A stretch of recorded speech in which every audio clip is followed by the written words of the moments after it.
একটি ব্যবসায় P Q এর অর্ধেক বিনিয়োগ করে এবং কিউ আর এর অর্ধেক বিনিয়োগ করে। যদি 7,000 টাকা মাসিক লাভ তাদের মধ্যে ভাগ করা হয় তাহলে আর এর ভাগ কত? এটা হচ্ছে অঙ্ক। এই অঙ্কটাকে আমরা সলভ করব কিভাবে? এখানে বলেছে পি কিউ এর অর্ধেক আর এখানে বলেছে কিউ আর এর অর্ধেক। তাহলে এই অঙ্কটা আমরা আর ধরে কাজটা করব। তাহলে ধরে নিলাম আর এর মান 100।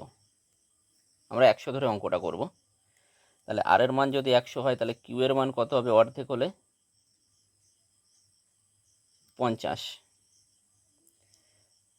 তাহলে কিউ এর মান যদি 50 হয়, পি এর মান হবে অর্ধেক, তাহলে পি এর মান হবে 25। এবার এটা আমরা অনুপাতে করে ফেলবো, আর is to Q is to P.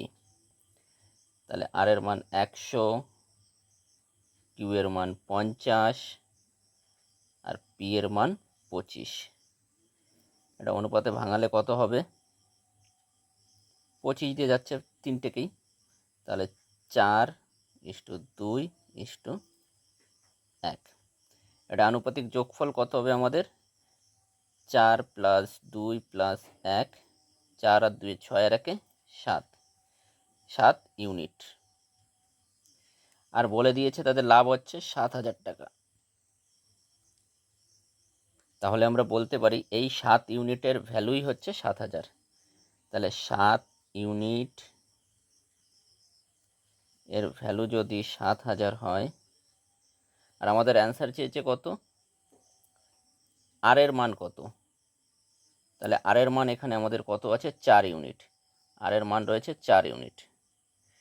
তাহলে 4 ইউনিট এর ভ্যালু কত হবে? 4,000। এটাই আমাদের অ্যান্সার।